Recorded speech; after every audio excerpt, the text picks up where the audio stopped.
want to show you something. This is flannel, and this is twill.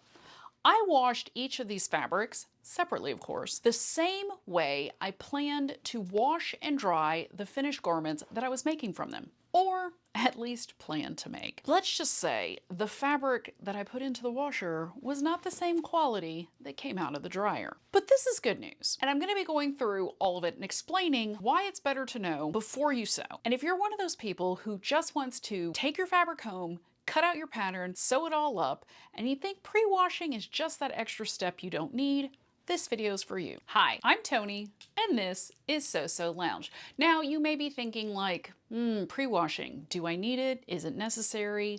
And you know, to be fair, I used to be just like you. Back in college, we draped on dress forms that were size 10, which was really small because that was more like a ready-to-wear size 6. And while if I draped big, I could wear some of those garments, like this one. Hey, that doesn't look too bad. I might actually start wearing this again. I could always get into the jackets, but the skirts, on the other hand, were a completely different story. I don't know why this is this high-waisted, first of all, but you can see it's a lot smaller than I am. So this was never going to happen, which is another reason I never thought to pre-wash anything, because I was never going to be wearing any of these garments. They were just for projects, and they were just for that grade, and then most of them never saw the light of day again, unless maybe they were worn at a fashion show at the end of the year, if they hadn't fallen apart due to my bad sewing skills. And you might be thinking, well, didn't anyone ever mention it? Nope. Not one professor. Not my intro to sewing professor, not my draping professor, not my pattern making professor. No one ever mentioned the fact that you should pre-wash your fabric before you start sewing so that you know how it's all going to turn out. So fast forward through law school, I'm a baby lawyer, and I find out about this group of lawyers who have a theatrical performance to raise money for legal charities here in Houston. Because I could sew, I quickly got pulled into the costuming group, and I slowly worked my way up to lead costume designer. And here's the thing about costume. They need to look good from the audience, but they don't have to be sewn perfectly. They don't have to fit perfectly. And more importantly, they don't have to last forever or even multiple washes and wears, because they're only going to be worn for the duration of the performance. In this case, that meant 5 shows, a couple of dress rehearsals, and at the end of all that, they got dry cleaned, packed up into a box, and put into storage. The key point is that nobody ever wore them again once they were officially washed. So if seams broke or trim fell off, or if they shrunk to an extent that they couldn't be worn by the same actor again, it was all okay, and pretty much nobody knew. So that's why pre-washing and prepping my fabric the same way I would a garment really never applied in college or even during my costuming days, because it never crossed my mind. So 2020 rolls around, and suddenly I find myself with a lot more time on my hands, and I got back into sewing. That's also the year I reconnected with Jen, and we were hanging out and talking about sewing and fabric, and she asked if I pre-washed, and I kind of looked at her like, what? Why would I pre-wash? Like, that's crazy. And then she told me a story. Back when she worked in New York City, in the garment district, designing, one of the members of her team went to a warehouse to pick up fabric for a collection they were working on. And while he was there, he saw rats in the warehouse with the fabric, with people there. So think about it. If the rats are running around when everybody's there and the lights are on, what are the rats running around on when the lights are off and nobody's around? Yeah.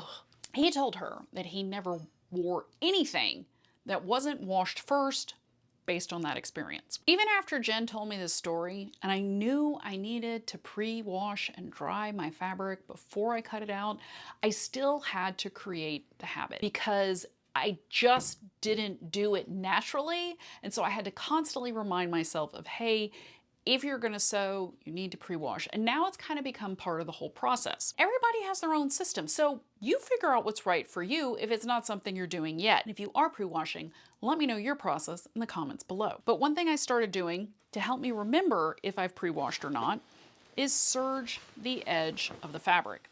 So any fabric that is folded up with serged edges, top and bottom of the fabric, I know it's pre-washed, so I don't have to stress. It also keeps the raw edge of your fabric from raveling when you wash it and go through that whole process, because some fabric will ravel. What happens if you don't know the fiber content of the fabric you need to pre-wash? Wash on cold, on a gentle or hand wash cycle, or just hand wash it with your hands and hang that fabric up to dry. That way you don't have the potential of shrinking with hot water or heat from the dryer, and you still get your fabric nice and clean and get out any sizing or lint that could cause a problem. You just have to remember that you need to wash your garment the same way you pre-washed your fabric. If you're enjoying this video, you want to make sure to subscribe to So Lounge, click the link below this video, and be sure to turn on that notification bell to all so you never miss a video, a poll, live stream, or any shorts. It's the best way to get your weekly dose of sewing tips, inspiration, and fabric fun facts. So today I'm pre-washing 5 fabrics for upcoming summer projects.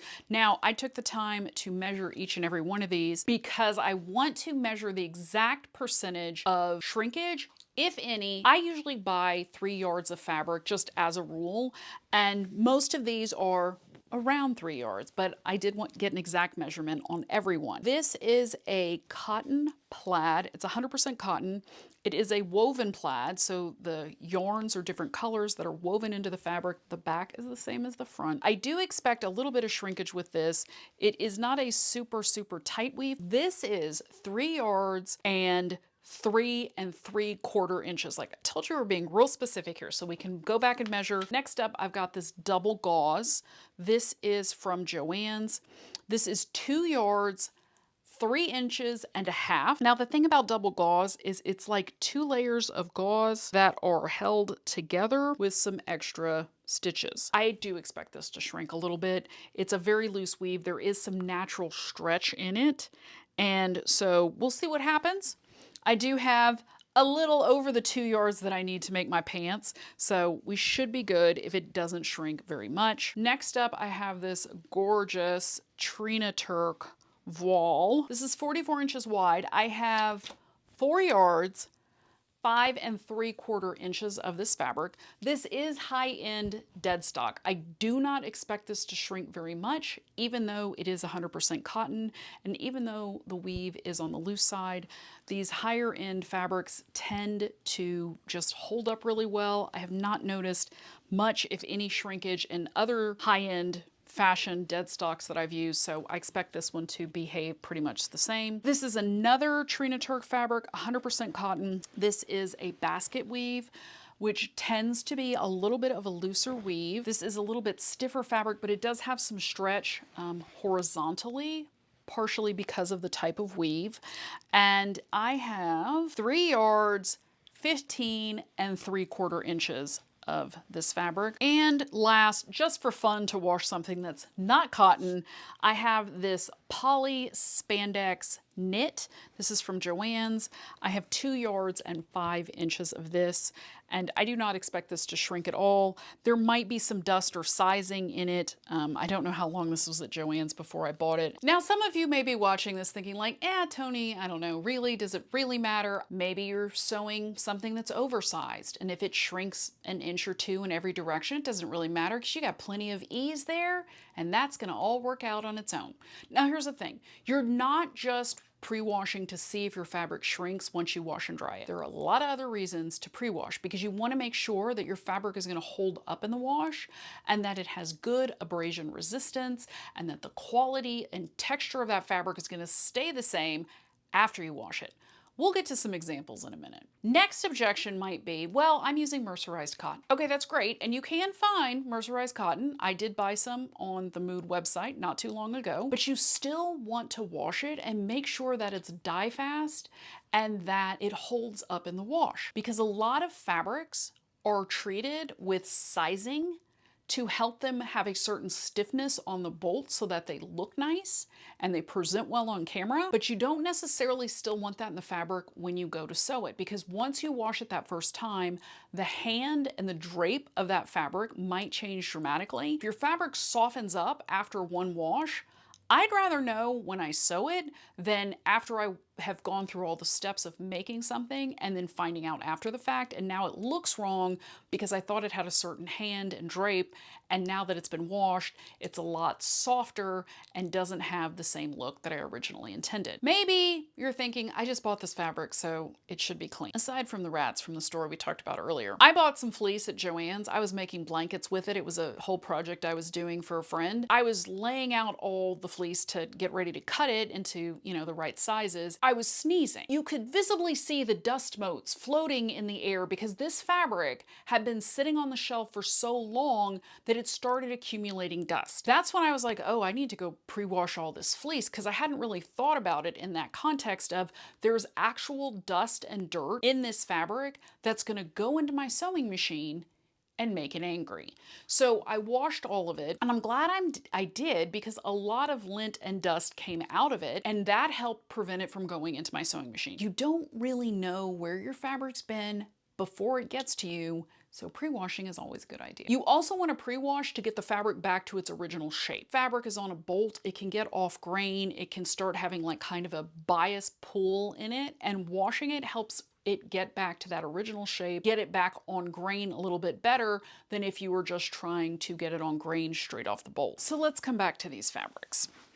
These fabrics were a lesson in why pre-washing is super, super important for a couple of reasons. When I washed these fabrics, not only did they change materially in that I no longer wanted to use them for the garments I was planning on making with them, but they also shrunk considerably. So I originally had 2.5 yards exactly of this red flannel fabric, and it shrunk to 2 yards and 15 inches. Now 2.5 yards is 2 yards and 18 inches, so that is a total of a 3-inch fabric deficit once I washed and dried this fabric. Now I washed this on cold, which is what is my habit, and I tumble dried it on low because I was going to be making a kind of hoodie out of this, and I knew that's how I was going to wash it because I was going to be wearing it a lot. Not only did the fabric shrink, but it's not as dense of a flannel as it was prior, and you can kind of see that it's like slightly sheer. You can see the light coming through behind me. And that's not really a quality I want in flannel. I want a nice dense flannel that it's going to hold together. It's going to have that nap that I want to keep me warm, because that's the whole point of making something out of flannel. You want the properties of that fabric.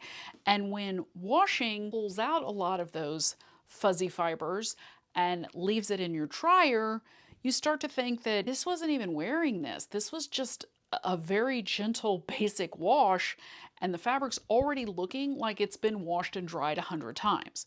That's not something I want in a garment I'm getting ready to make and wear for the very first time. Now let's move on to the twill. I had 3 yards of this twill, and it shrunk even more than the flannel. By the end, I had 2 7/8 yards, which means that this fabric shrunk a total of 5 inches. That's 5 inches less for the jacket I was planning to make with it, which is going to materially change the length of the jacket or the length of the sleeves, depending on, where my garment is going to take the hit in that significant loss of yardage. The other thing about this fabric is that it pilled. Now, pilling happens when there is poor abrasion resistance, and it usually happens when you wear something a lot. So you may have noticed if you have a sweater that you'll start getting these little pills kind of under your armpit area from where your arm naturally just rubs against the side of your body. Or, maybe if you, wear something and tuck it in, it might be along the waistband. That's usually what happens. Just washing fabric alone by itself with nothing else shouldn't make it pill if it's a good quality yarn that the fabric is woven from. I'm going with this isn't the best quality for the simple reason that it hasn't even been worn and it's pilling. What's going to happen once I make this up and actually start wearing this garment? If it's pilling from just being washed, it is for sure going to start pilling once it gets worn, and at all those points that I previously discussed where you're just going to naturally rub, your body against the garment and it's gonna look horrible. I mean, it doesn't look great right now, so this will not be used to make the jacket I had planned either. This is why it's important to know before you sew. You want any kind of fabric problems to show up before you ever start cutting that fabric, because at that point you can toss the fabric, give it away, hold on to it for examples for future videos, or, you know, do whatever you want with it, but it's not this horror show of, oh my gosh, I made this garment, I spent 10 hours working on it, and the first time I wash it, it looks like a rag. My fabrics are all washed and dried in the same manner I plan to wash and dry the finished garment, and I iron them all so that they're nice and smooth. So let's find out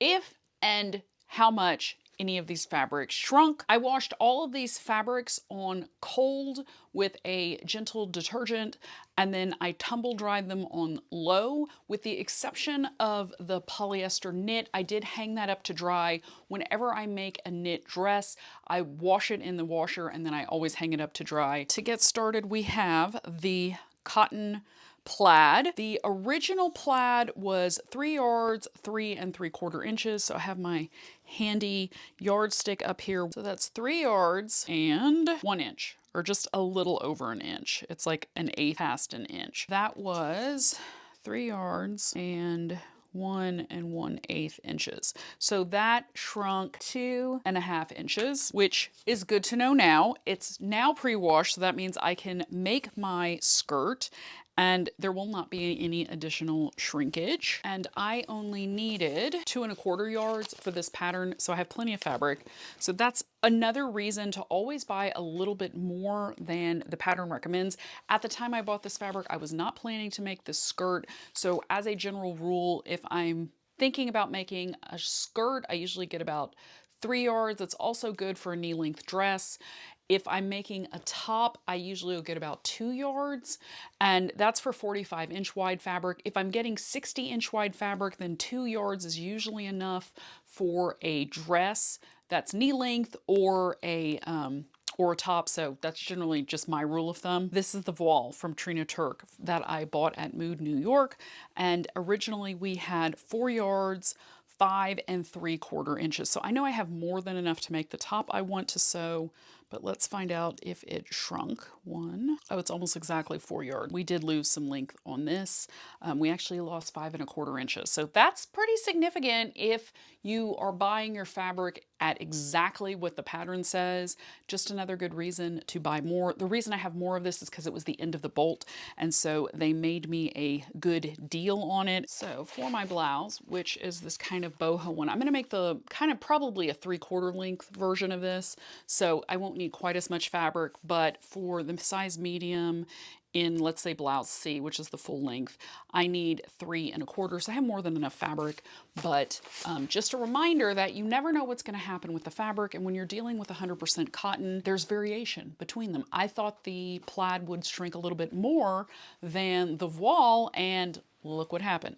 Next up, we have this gorgeous basket weave. This was 3 yards, 15 3/4 inches. So let's measure this out. Well, this one did not shrink very much at all. So this is 3 yards, 14.5 inches. We originally had 15 3/4 inches. So I basically lost 1 1/4 inches in the length of this fabric, which is not too bad. And once again, I do have more than I need of this to make my dress. So this is the dress I'm going to make. I'm going to do inseam pockets, but we'll go with B because I'm going to turn that into an inseam pocket. That fabric is, I believe, 60 inches wide. No, it's 48 inches wide. So I need 3 1/4. So once again, I have more than enough. 3 1/4 would be 3 yards and 9 inches. I have 14.5 inches. So I still got some wiggle room in there, and that will be fine to make my dress. Now, next up is this gauze. This gauze is kind of funky because as I was serging it, I realized that both raw edges are not even. The fabric kind of dips down in the middle, so I'm not sure if that was because it was at Joann's for a long time before I bought it, or if it was just cut poorly. I'm not really clear. I don't remember because I've had this in my stash probably since 2022. And let's just get this measured. Just as a reminder, I had 2 yards, 3.5 inches of this, 2 yards and 3 inches. So the gauze actually shrunk the least, which is kind of surprising because I was not expecting that. We only lost a 1/2 inch on the gauze. That is kind of fascinating. Depending on the weave of the fabric and the fiber content, that can all affect the end fabric and how it turns out. So I am going to be making these pants, the drawstring version D, those are kind of the narrower ones because I do not have a lot of fabric. And D pants, I need 2 7/8, which would be 31.5 inches. The medium, oh no, I looked at the wrong size. I do need 2 3/4. So I do not have enough fabric for that, but if I change the inseam, I might be able to do it. So we'll see. That gauze may be for something else, but I'm gonna try and see if I can make those pants because I really like them in that fabric. Last up is the polyester knit. This is a poly spandex blend. And I had 2 yards and 5 inches. I expect to still have 2 yards and 5 inches because like I said, this is poly. Doesn't really shrink because it's not a natural fiber. Start this again. The edges have rolled up, which is customary with knits. I need to smooth those out. Let's start this again. 2 yards and 5 inches. So knit has not changed, which is what I totally expected. I'm a little surprised about some of the other fabrics. So just goes to show you that you never know what's going to happen, even if you have some preconceived notions about your fabric. Basically, the whole point of pre-washing is to know this before you get everything cut out and sewn up. With the gauze, if I had made these pants, they probably would have been fine because I would not have lost very much in the length. But as with the case of this voile that actually did shrink quite a bit, it's good to know that I have plenty of extra fabric to make the design that I want. Okay, so now you might be thinking, what happens if I wash my fabric and it changes after the wash? What do I do with that fabric? So if it pills, or if it starts kind of becoming threadbare, or if the color changes and you don't really like it for its intended purpose, well then you can, save it and make muslins out of it. You can donate it, you can do whatever you want. If the fabric still works, as in, let's say it just shrunk, you can adjust your design or adjust the pattern. And this has happened to me. This is my example. So this dress was one of my very first projects on this channel. You can go back and watch it step by step and learn how to sew all the different parts. So this is McCall's 8031, and I made this dress in, let's see, I wanted to make it in B, okay, which is the long sleeve version. But this fabric is Photo Fushi. It is my Japanese fabric that I got from my friends in Leo 9. When I bought it, I did have the idea of making this dress specifically. I bought exactly, I think I was making a 16, so I bought exactly 3.5 yards of this fabric, and then I washed it. And it shrunk. And I wish I had measured it beforehand, but I will do that the next time I use this fabric because I do have more yardage in different colors. So I do have it in gray and cream. And before I cut these out or even plan patterns with them, I will measure them before I wash and then see how much the shrinkage is, because it was enough that I had to change the length of the sleeves. So instead of these being like long sleeves, they hit me about mid forearm, which is not a bad length for me. I actually like it in this dress, and so it all works. I did not want to take anything off the length. I think I had my whole pattern laid out when I realized how much the fabric shrunk. So at that point, it was easiest to just shorten the sleeve than it was to go back and, take everything apart. And actually, I might have cut it out. I don't remember. But anyway, that's what happened with this. And so it still worked out. It still turned out to be a great dress. And I wear this all the time. But it's one of those things where you kind of have to make the judgment call. So one thing to keep in mind when you are buying fabric made out of natural fibers is to factor in that shrinkage. Cotton tends to shrink a little bit more than wool or silk. So, kind of keep that in mind. I sew with a lot of cotton because it's always hot here in Texas and cotton is my go-to fiber of choice. So I always buy a little bit extra. And if you're wondering like how much extra, well, it kind of depends on what idea you have in the fabric. I usually buy at least a half yard more than what I need. And when I was shopping with my sister recently and we were buying some cotton broadcloth at quilt shops to make some clothes, some skirts that she wants, I said just get a little bit more of each one because once you wash them, they are going to shrink a little bit and you want to make sure you have enough fabric. So something to keep in mind moving forward. Let me know in the comments below what you think. Are you going to start pre-washing? Have I convinced you, or were you already pre-washing and say, girl, you are preaching to the choir? To learn more about how fabric can affect your end design, you totally want to check out this video coming up next. I'm taking you through the same pattern in different fabrics to show you how fabric choice can affect the end result, the hand, the drape, and the overall look of your finished garment. I know you're going to love it, and I'll see you over there.